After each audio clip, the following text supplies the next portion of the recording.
All right, guys, welcome back to the Sleuth Intuition channel. I'm your host, Patrick Vallejos. We are broadcasting to the world live from Phoenix, Arizona. We do have breaking news in the Asia degree case. A woman involved in the Asia degree case was deceptive on a recent lie detector test, then asked if she concealed information according to new search warrants.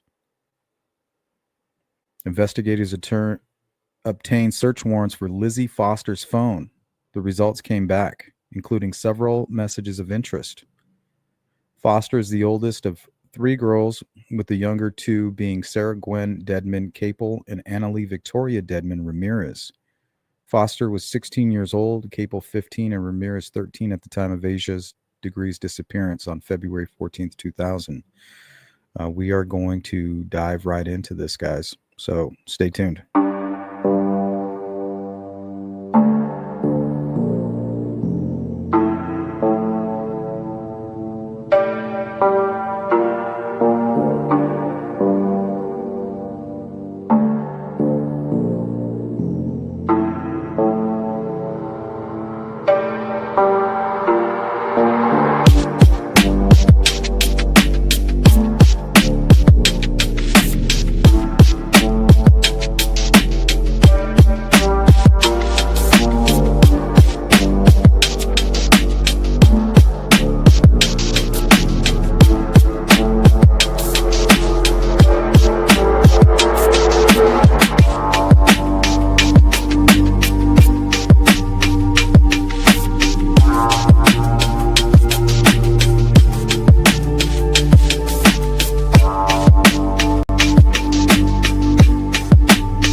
All right, guys, welcome back in. Now, we've been covering Asia's case for some time now.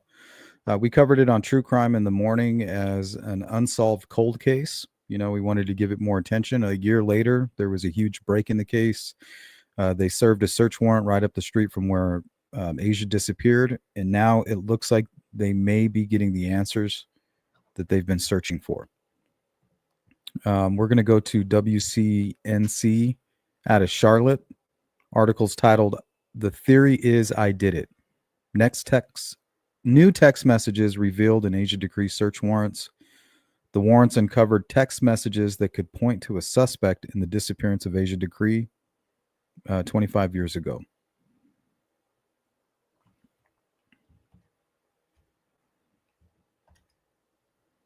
I feel like my eyes are getting bad. Maybe these damn glasses.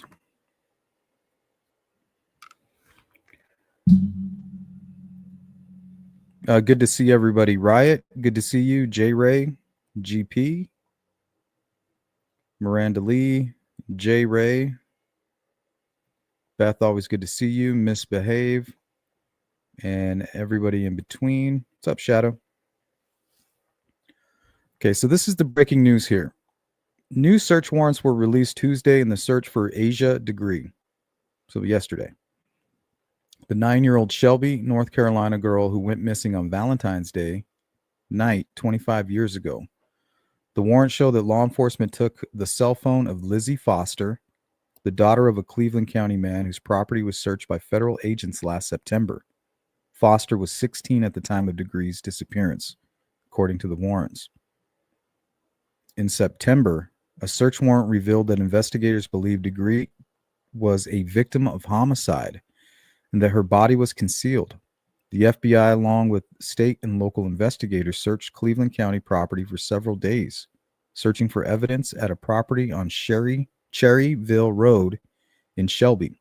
That's where investigators recovered a car similar in make and model to one sought during the initial search for Degree in 2000.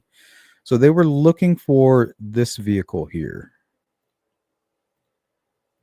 And the thing about witness accounts, honestly, they're never very accurate, unfortunately. But that's just the way the human mind works, especially over time.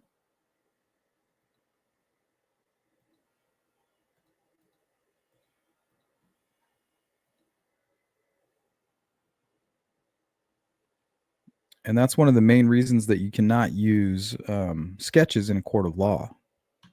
But you can point at somebody, if you see them and you can testify like, hey, that's the person that I saw, that's different. You're not saying, oh, well, I kind of remember this guy. If I remember correctly, he kind of had bushy hair. When really maybe he just had like a hoodie on or something. So that's the car that was reported, something similar to that. And this is the car that was seized.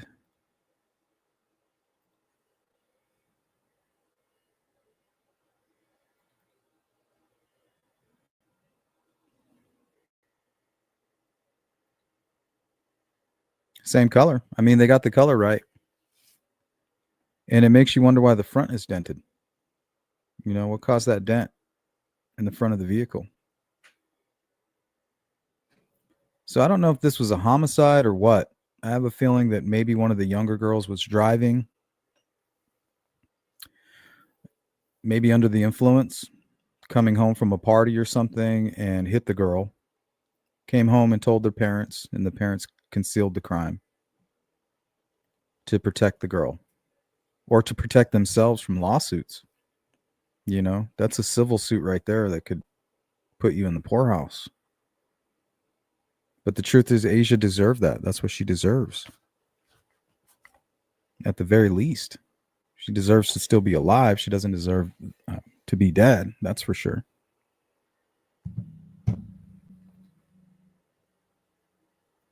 Miranda says, makes you wonder if the 3 daughters were involved or covered for the dad. It could have went from an accident to the father concealing the crime, which in itself is a crime.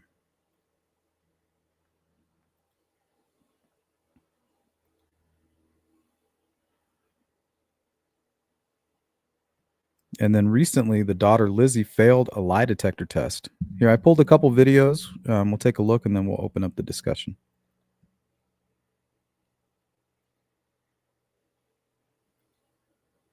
3 new search warrants in the ongoing investigation into the disappearance of Asha Degree. You remember she went missing 25 years ago on Valentine's Day. Back in September, we told you how law enforcement was working to connect new details of the case. WBTV's Jason Puckett has been digging through these new search warrants. Jason, what is in these new documents? Yeah, these 3 new warrants were released here today at the law enforcement center in Cleveland County. Now, they call for the seizure and search of cell phones belonging to members of the Dedmon family. Now, you may remember that family was mentioned in warrants put out back in September. Their home also searched. Today, these warrants showing some text messages and communications between the family.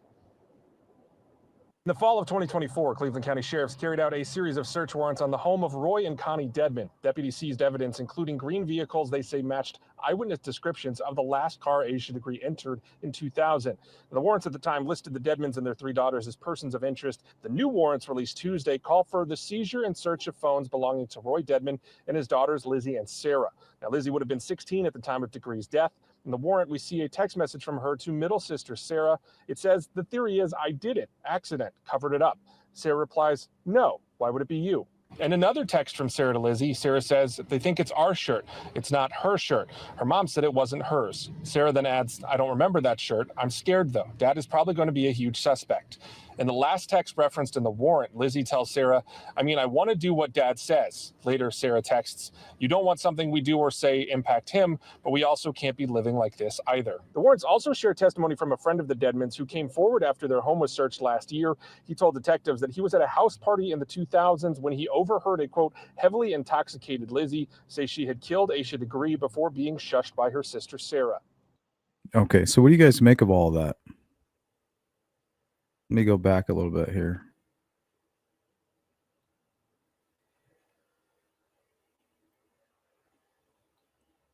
So they're talking about the evidence in these private conversations. The theory is I did it. Accident, covered it up. Sister says, "No. Why would it be you?"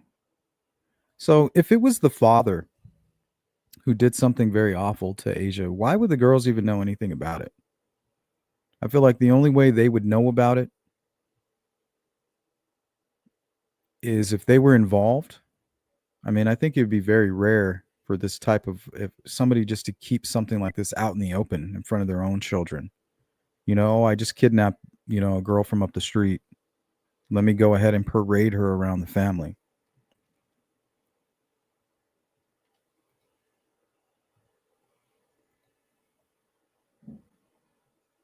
Now, the boy who heard the sister say at a party that she killed Asha took a lie detector test and passed. And the girl, the sister who apparently said these things, took a lie detector test recently and failed. So I think they're very close to solving this case. And I believe it's going to involve Lizzie Foster. Now, they had somebody that was living on the property who spent a lot of time in the hospital and needed somebody to drive them to and from, according to the search warrant from September. Now, a lot of times these back and forths would take place at very early hours in the morning. And the theory I have after reading that information is that potentially they sent Lizzie Foster, the 16-year-old with the driver's license, to go pick up this person from the hospital. And on the way home, hit Asha. And for whatever reason, instead of coming forward and telling everybody what happened, they covered it up. Or even something worse, they hit her, she survived, and while in their care, they decided to do something nefarious. There were eyewitness accounts of somebody seeing Asha being pulled into a vehicle, so that could have been her unconscious body.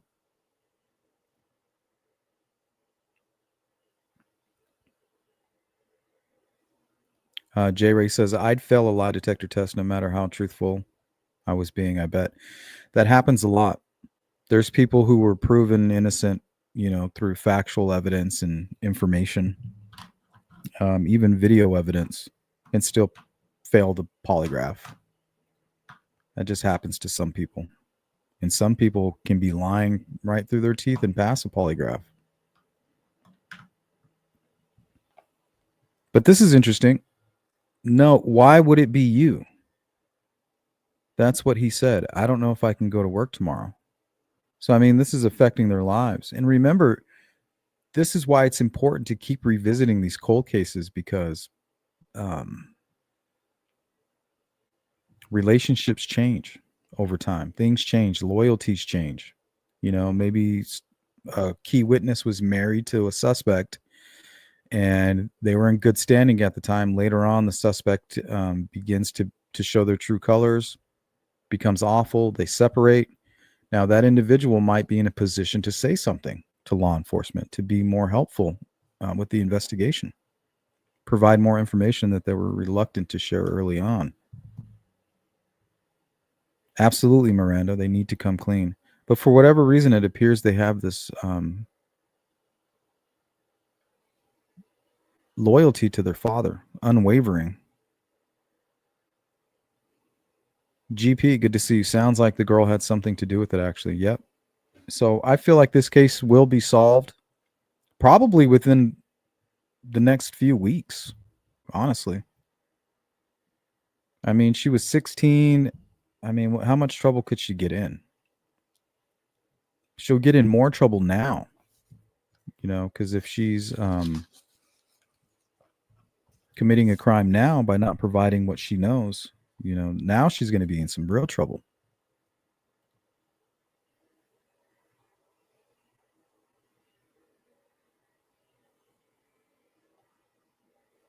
I don't know, Miranda. I know that they could now. And a lot of times they'll save the evidence knowing that the technology might be useful. So once they have their suspects, then they might go ahead and do the retesting. Now that they have something to compare it to.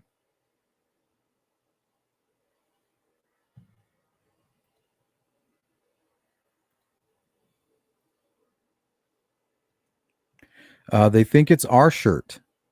It's not her shirt. So, you know, things are probably still really hazy to them, you know, about what really happened. This is one of the family secret, right? Her mom said it wasn't hers. I don't remember that shirt. I'm scared though. Like, why would she remember the shirt, right? If they weren't involved, they wouldn't be saying the things that they're saying. I don't remember that shirt. I'm scared though. Dad is probably going to be a huge suspect. I don't understand what that means. I mean, are they saying that they had help? Or are they saying that they covered it up themselves and they know that their actions are going to make their own father feel like a suspect?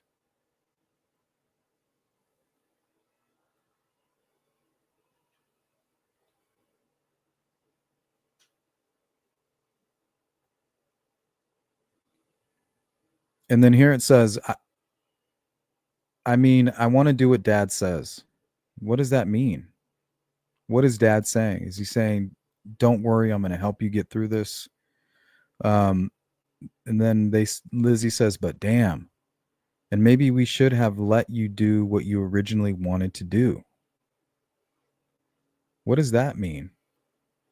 So Sarah responds to Lizzie, the person who I think may be the prime suspect here, if not one of them, says, her younger sister says to Lizzie, and maybe we should have let you do what you originally wanted to do. So what does that mean?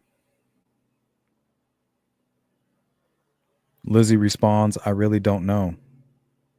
Her sister says, right, you don't want something we do or say to impact him, but we also can't be living like this either.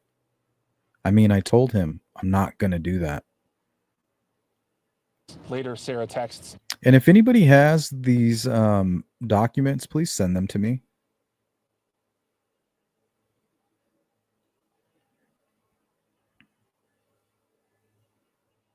So not only did she confess at a party while she was under the influence and failed a lie detector test, and the person who said that she said those things passed the lie detector test, now we have these text messages. So, I mean, we're starting to kind of understand what happened to Asia. Hey, thank you.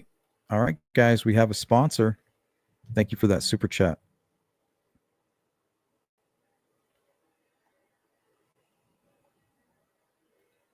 Looks like we have a flex. Thank you, Miranda, for your continued support. Says prayers for Asia's family. Please let this case be solved. You guys, I think this case is solved. You know, I think they're just putting the case. I think we're going to see charges. I think we can expect charges within a few weeks. And think about all those unsolved cases that we've covered and the cases that we've read about and that we see continually on the news. People just disappearing. A lot of times we might not be dealing with the predator.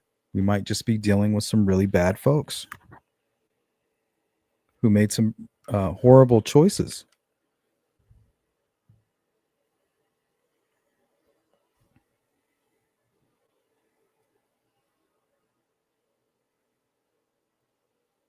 The date of the text, yes, we do. September of 2024. So what happened was they served the search warrant, and then the girls started talking amongst each other about it, and then law enforcement came and grabbed their devices.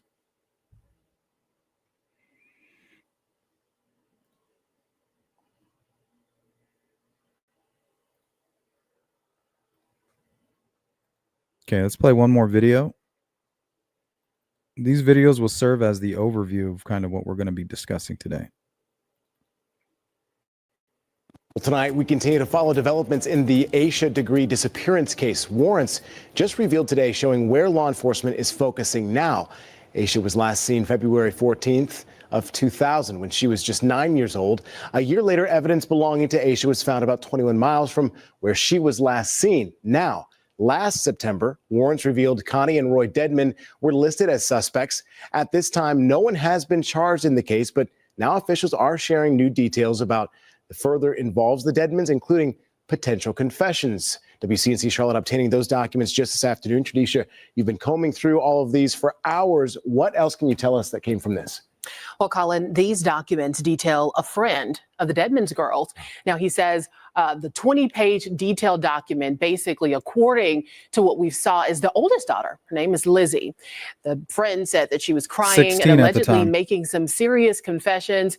It even goes even deeper, revealing a series of text messages between her and her sister. More than 25 years later, the Asha degree case taking an unexpected turn. These documents shedding more light on what may have happened decades ago. Back in September of last year, a friend of the Dedmon girls says he was at a party back in the mid-2000s when Lizzie Dedmon was what he called sobbing and bawling while extremely intoxicated. He said Lizzie made several statements confessing to murder, saying she said, quote, "I killed Asha Degree," with her middle sister Sarah Gwen Capel quickly grabbing her head and telling her to shut up. The friend in the document, the quote is, she grabbed her, pulled her head down, and told her to shut the fuck up. So that's her sister telling her that. Was tested on a polygraph test to verify the information. He passed. Documents also highlight text messages between Lizzie, her sisters, and her ex-husband, Kelly, back in September. Lizzie also sent texts to her sister, Sarah, after a conversation with the family's lawyer saying, quote, "I just talked to David Teddy, and the theory is I did it. Accident, covered it up." Her sister, Sarah, then replies, "Why would it be you?" Damn. Documents also show text messages between Lizzie and her ex-husband, Kelly, saying, quote, "I'm just so worried, so worried." And, quote, "I don't know what to do. I caused this." Now, why would she say that? I caused this. Does that mean that she stumbled across what her father was doing? Is it because she's responsible for killing Asia and people helped her cover it up? What does that mean? He replies, quote, "No, you didn't." And officials did approach Lizzie during that same month of September to discuss new information offered in a polygraph test. Initially, she declined. However, just last week, officials reapproached Lizzie Foster. They say she became very emotional and agreed to take the test. She was then asked if she was concealing information and was found to be deceptive. No, she's going to break. If she's acting all emotional, and she's right there on the verge. So, I mean, it's great news that they're going to finally get answers to this case.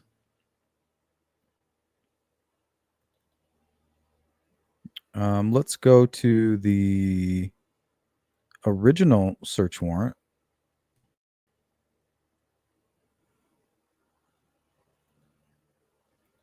In case you guys are a little bit lost.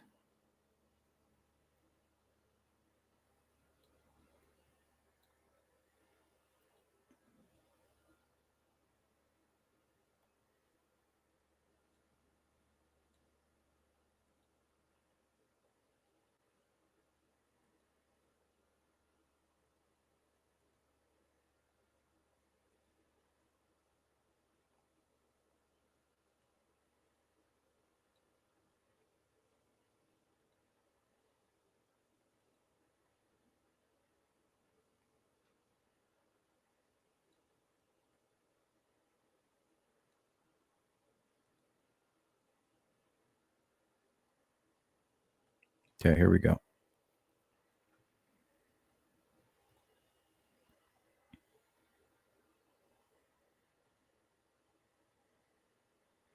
Yeah, it could be Miranda. Like, I'm having trouble kind of deciphering what it is they're trying to say. Now, did they come across something that their father did? Or did their father come across something that they did? And why would her sister say, no, you didn't? Like, you didn't do this. Does she mean that it was her that wanted to come forward at the beginning and it was her father who made the decision not to? That because you've been drinking or because of some aggravating factor, we need to cover this up.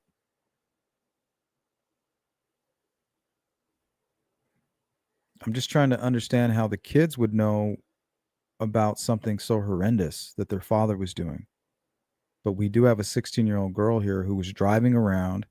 There seems to be a car involved. There's a huge dent in the front of the vehicle. Maybe this was just some kind of a cover-up, and that's what they're referring to when her sister says, no, you didn't. She says, I'm responsible. I did this. And the younger sister says, no, you didn't. Meaning it was just an accident. It wasn't your choice to move it from an accident to a crime.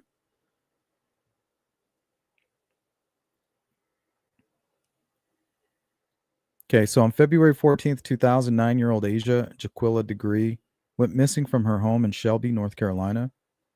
Asha Degree was seen by drivers walking along North Carolina Highway 18 in Shelby, North Carolina. I might have a map, actually. This might help you guys a little bit. I put this together. It's kind of a timeline. So Asha left her home at some point between 2:30 and 3:30. This area. Jeff Rupi is one of the eyewitnesses who claimed to have seen Asha heading south on Highway 18 at 3:45 a.m.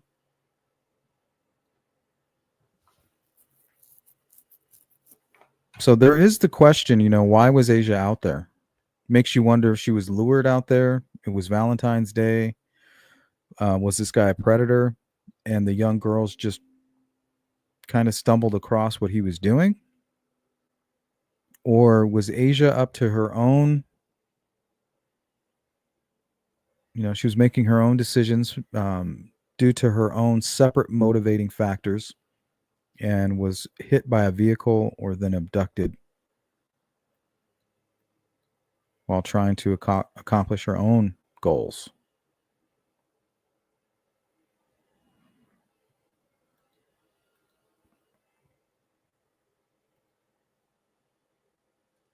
Okay, the search for Asha continued for approximately 2 weeks after she was reported missing, which included searches that utilized tracking and HRD, human remains detection, canines, horses, ATVs, dive teams, aerial searches, neighborhood canvases, and interviews, which included law enforcement and the multiple community members, volunteers.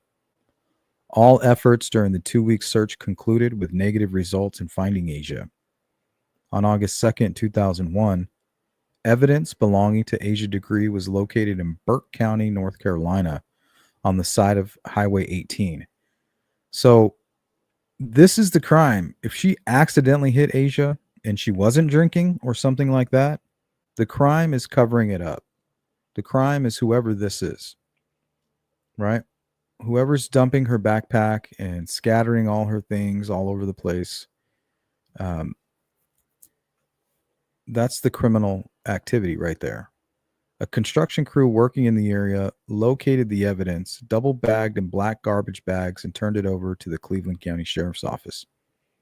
And I think one of the most important things to accomplish with all of this is to discover where her body is. What did you guys do with the body? Where is she? Now, if you hit her or whatever you did, you can talk about that later, but where is she? Where did you bury her? The family needs to be able to put her to rest. It's that important. Stop being so selfish. It's obvious that it's eating you up alive. The best thing that you can do is just come forward and tell everybody what happened. The rest of your life is going to be much more easier. I don't think, this could fester and turn into a very bad mental health issue for you. Numerous items of evidence were collected from the area, some having been identified as belonging to Asia Degree and other items not belonging to Asia Degree. So let's look at some of those items.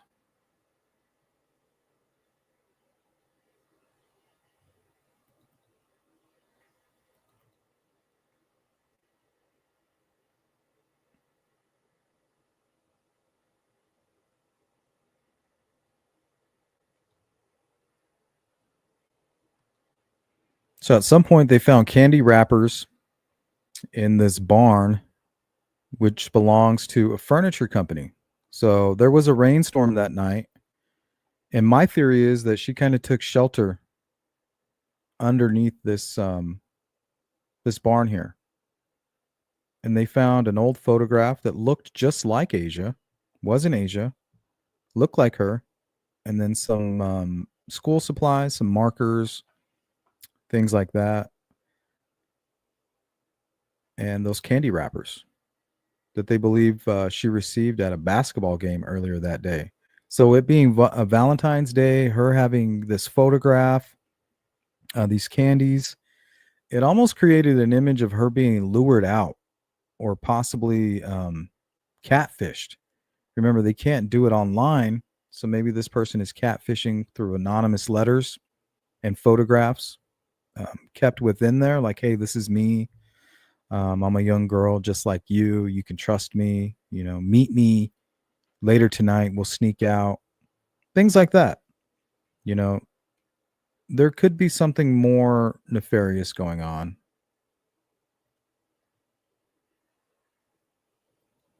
And this is about halfway between her home and where witnesses saw her eventually getting pulled into a green vehicle. There's the owner of the upholstery furniture shop, kind of pointing at where she found the items. This kind of tells me that Asia sat down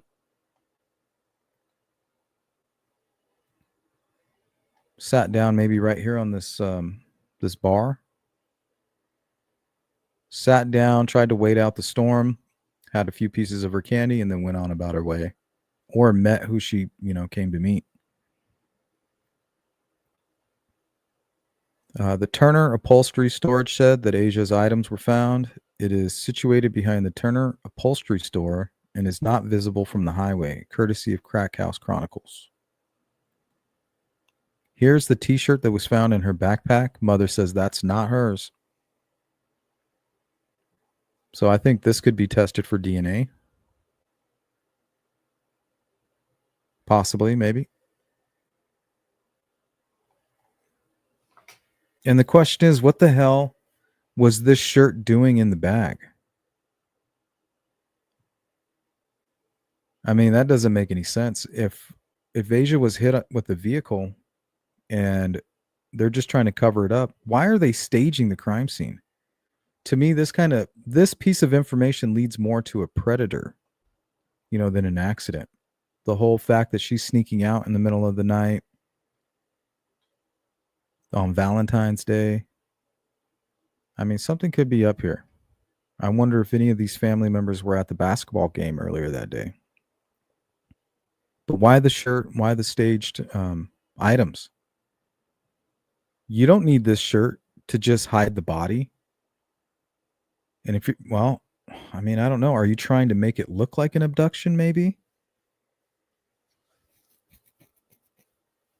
Maybe that was the intent. Like, hey, we'll make it look, hey, what is she doing out there at 4 a.m. in the morning? We can make it look like she was abducted. We'll take her belongings. We'll take them way out here. And we'll put in some random items to make it appear as though she, was in somebody else's care momentarily and acquired these new items. She wouldn't have acquired these things on the street. So if we add these, we'll throw off the investigative team. Now, there's only three reasons people stage crime scenes. One is to shock the people who come across it. The second reason is they're actually leaving a message and a signature. And three, which is the most well-known reason, is to throw off the investigative team. Is that what this is all about? Why was Asia? She was very careful in how she snuck out of that home. She was very patient. She was very prepared. She knew when to do it, when not to do it. She waited for her father.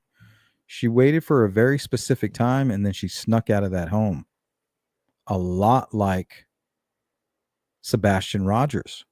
What the hell happened to him?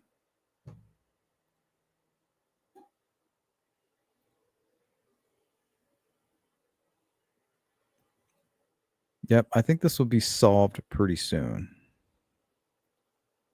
They also found McElligot's pool by Dr. Seuss. This was also found in her backpack along with the shirt. And here's the photo that was found in the upholstery shed near the candy wrappers and some of her items. What is this? It's not her. It's just a photograph that looks a lot like her. I mean, what does it all mean? Is she being lured? Were the girls playing a mean trick on her and killed her? Did the girls, are they responsible for all of this? Did they set her up, lure her out of the home, catfish her, only to do something really bad? Or was it just a really bad accident? This is the area where they found her backpack. Welcome in, Laura. I've heard theories that she said she caused it because she was the one who did a DNA kit. And that's how law enforcement zeroed in on the family. Oh, okay. That makes sense, Lauren.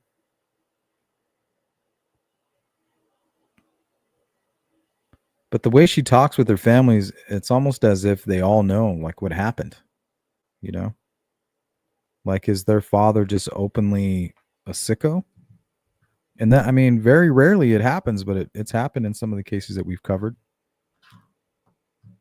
where the predator just doesn't hide it.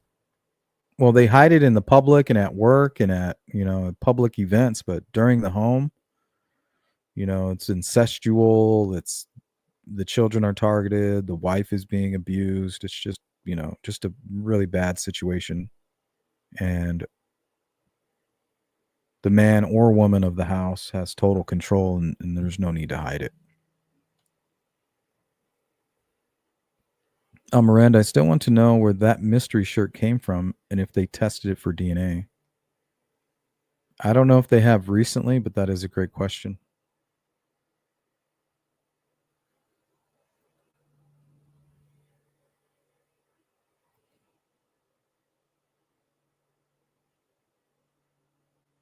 GP with the 16-month flex. Look at that. Thank you, guys. Cindy, thank you so much. Couldn't do it without you guys. Lauren, I'm remembering that I read correctly. The witness didn't come forward till after the family came out. Yeah, there was a witness that came out a little bit later on. There's that shed. So you would really only know about it if you were familiar with that area.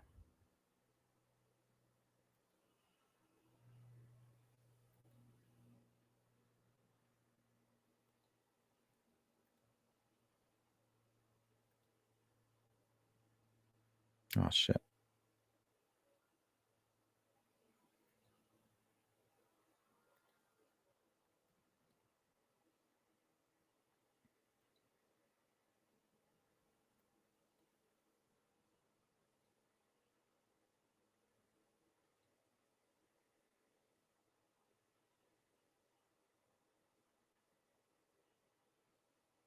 Yeah, there you go. And why'd they say we should have just done what you wanted to do in the beginning? Was that her saying she wished she would have come forward, but we can't do that to our father? Boston, yes, that is suspect, and I always wonder about the Evansdale girls, Lyric and Elizabeth, on July 13th. DP, cover up. Can't imagine being quiet all these years. Yeah, it must be eating them up alive. They probably forgot. And that's why I love covering true crime, because I feel like it's a thorn in their heel, Like, God, I just feel like they get so aggravated. Like, man, I just wish these people would shut up about this case. But we're not going to shut up. That's the whole point. You need to not shut up. You need to come forward and tell law enforcement what you did, get it off your chest, let the family have some peace. But one thing we're not going to do is shut up. That's why we do what we do, to put pressure not only on you as the criminal, but also law enforcement who's becoming complacent. 25 years, GP. That's enough time.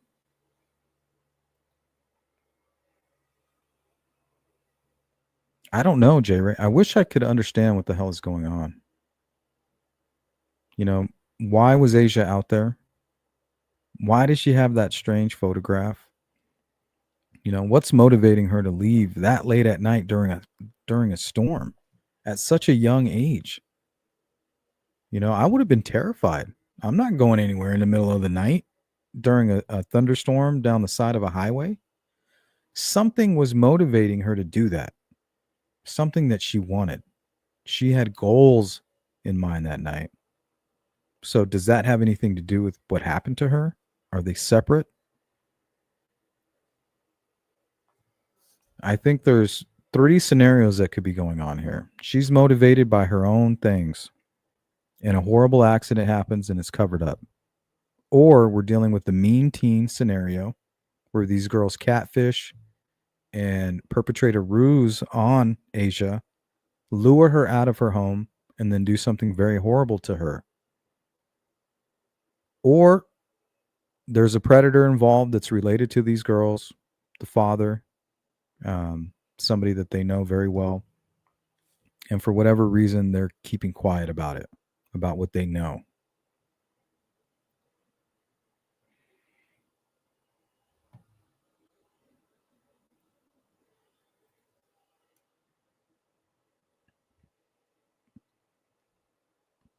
Yeah, 100%. It was her backpack, and they also found her shoes. So the shoes were belonged to her. The backpack belonged to her. But they were unaware of this book, the Dr. Seuss book, which was about people running away. The book itself was about running away from home. So I believe that's a huge clue.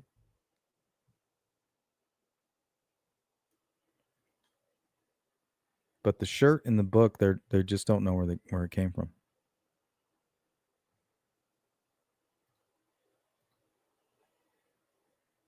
J Ray says, I don't think she was hit by a vehicle. I'm just trying to understand how something bad could happen without her being targeted. And these young girls being involved. 16, that's the legal age of driving. We heard that she may have been giving rides to and from the hospital, up and down that very road. So that's where that theory comes from. And there's a huge dent in the front of the vehicle. that's in question.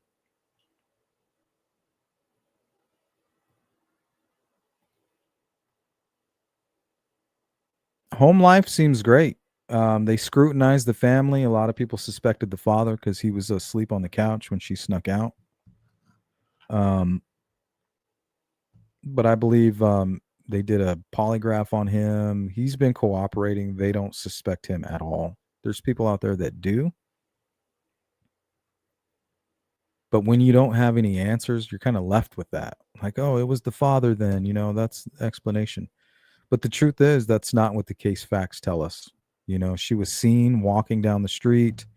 There's evidence that she went up into the shed at the upholstery shop, and then more witnesses saw her up the street. So the fact of the matter is, it wasn't her parents. For whatever reason, she was motivated to leave the house. And people could say, well, maybe she was being abused. Maybe that's why, she left the home. Maybe that's why she was motivated. It just doesn't, there's nothing to support that.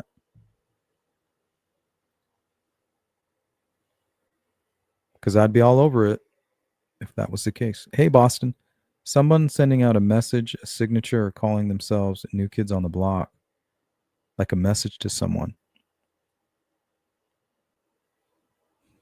Oh, that's interesting.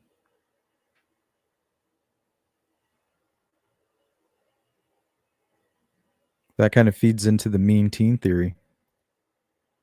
I like where you're going. I like where your head's at on that, Boston. You're thinking outside of the box.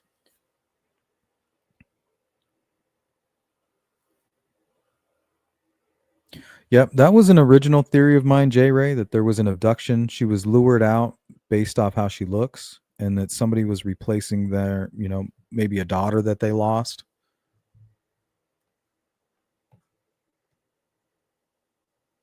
Yep, she could be taken as a replacement. That's a good theory. I mean, how do you explain all of the evidence here? First of all, a little girl, 9 years old, is not leaving in the middle of the night during it wasn't just sprinkling, guys. We're talking about a serious thunderstorm. And she's going out there without an umbrella. She's just out there in the elements. Why? She's got to be extremely motivated, first off. So where does that motivation come from? And does it play a part into what ultimately happened to her? She disappeared, vanished. And how does this new information tie in with all of that? It's starting to paint kind of a very ugly picture of what may have happened to her. Kids can be evil, and we know there's a lot of bad people out there with bad intentions. Hey, She Warrior. Have a great day at work. Boston says, will everyone with knowledge on this be? I think so. I think accessory after the fact might come into play.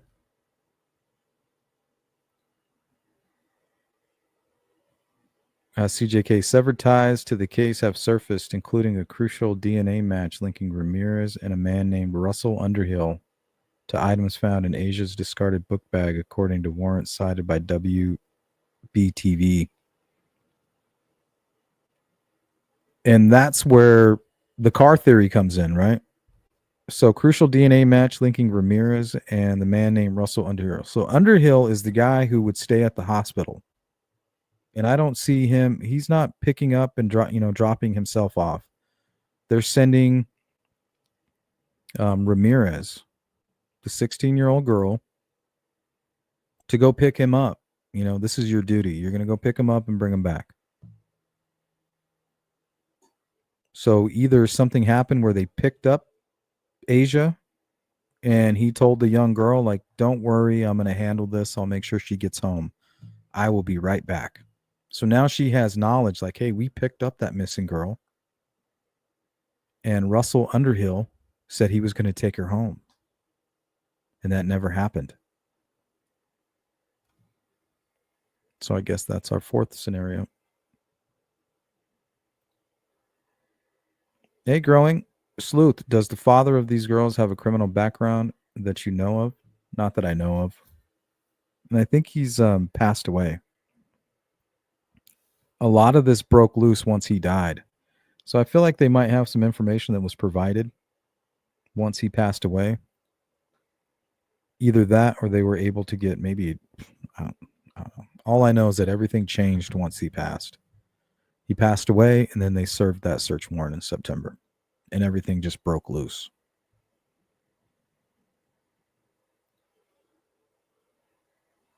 No, it wasn't a, I don't know what kind of car that was. Let's take another look.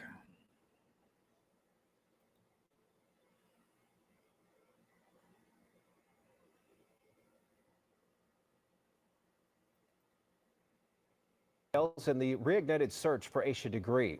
An attorney says the owner of this Shelby property is innocent and not involved after investigators searched the land for clues. Channel 9's And this is right up the street from Asia's home. Glenn Counts was there today as the attorney tried to quiet rumors and gave us new information.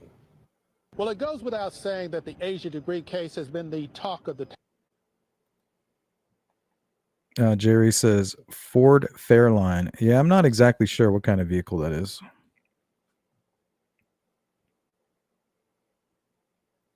She was 9 years old.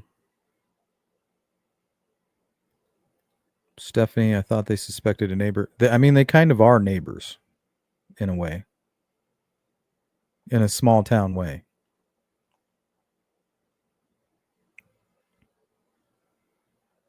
Okay, various items of evidence were sent for analysis. 2 of those items returned evidentiary results. Genealogical data narrowed the samples down to 2 individuals. 1 sample belonged to Russell Bradley Underhill. Another sample belonged to hereditary family member of suspect Roy Lee Dedmon and Connie Elliott Dedmon. So the father, Roy Lee Dedmon, is, he's named as a suspect right here. And they actually have DNA tying his daughter and one of their friends, Russell, to the crime. So either Russell Bradley Underhill is responsible for this, and the youngest daughter is aware of it, or I'm sorry, the oldest daughter, or the oldest daughter is responsible for it, and everybody else is just conspiring.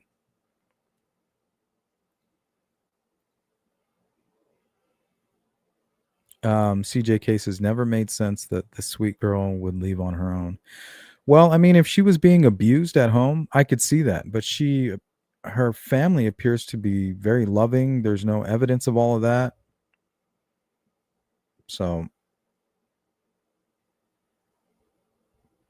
something motivated her to leave, and I don't think it was her home situation. Her family is still fighting for her till this day. Like, they haven't wavered at all.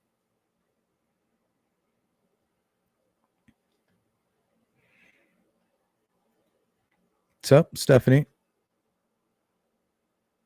Okay, investigators determined Russell Bradley Underhill lived in at least 2 facilities operated by Roy Lee Dedmon and Connie Elliott Dedmon during the time Asha Degree was reported as a missing person.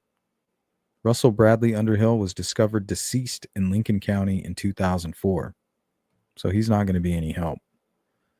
Roy Lee Dedmon and Connie Elliott Dedmon share 3 children in common, identified as Lizzie Grace Dedmon Foster, Sarah Gwen Dedmon Capel, and Anna Lee Victoria Dedmon Ramirez. The oldest daughter, Lizzie Grace Dedmon Foster, resides in Texas. The middle daughter, Sarah Gwen Dedmon Capel, resides in Shelby. And the youngest daughter, Anna Lee Victoria Dedmon Ramirez, resides in Charlotte, North Carolina.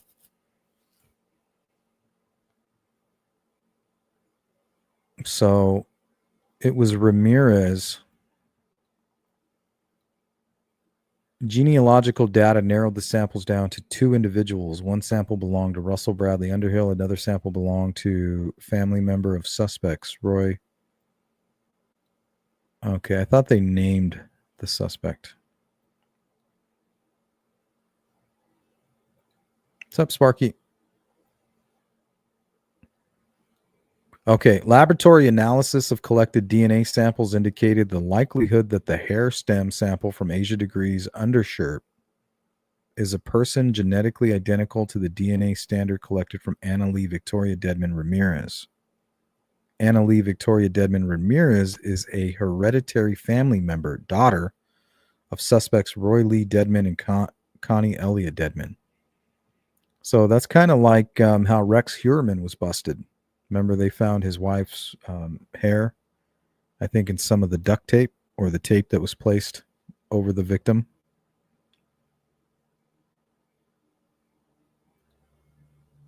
Yeah, it's very crazy.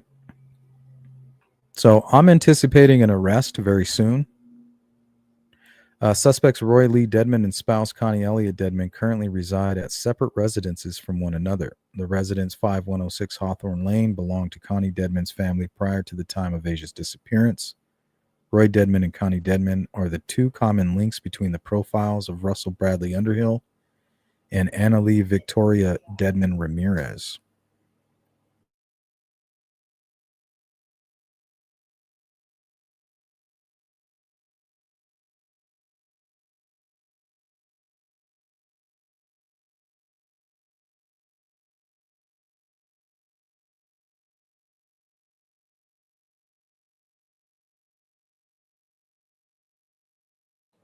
Just bear with me a second.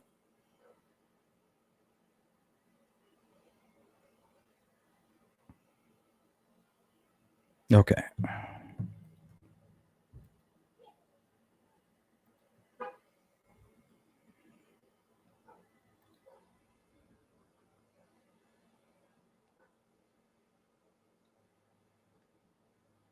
It says here, from Asia Degree's undershirt in the trash bag, which contained Asia Degree's book bag. So they put it in a trash bag and just kind of threw it out the window. But added a bunch of things that didn't even belong to her, or things that were just newly acquired by Asia that the family couldn't identify. Interviews with known associates of Roy Dedmon and Connie Dedmon indicate the Roy Lee Dedmon family have no connections or ties to Asia Degree.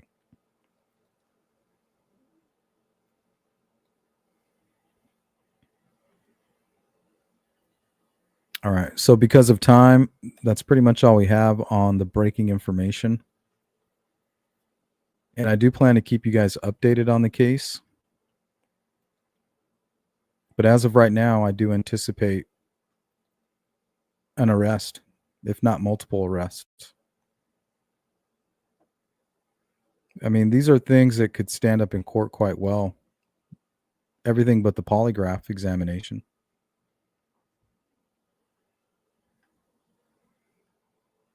So the witness claimed that Lizzie's sister heard her comments and got angry. So the witness claiming that Lizzie confessed at a party while she was drunk.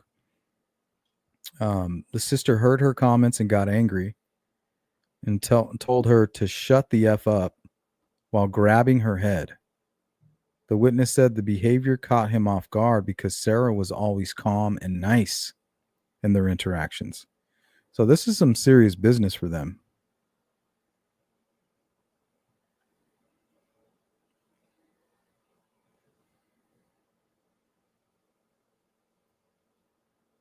So this is developing, guys. I have a feeling that we will probably have more breaking news on this within the days, if not by next Monday.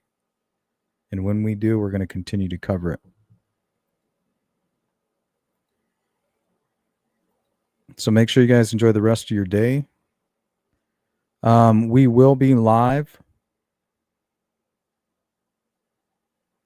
in about 2 hours, and we're going to be discussing the Karen Reed case and the breaking news there.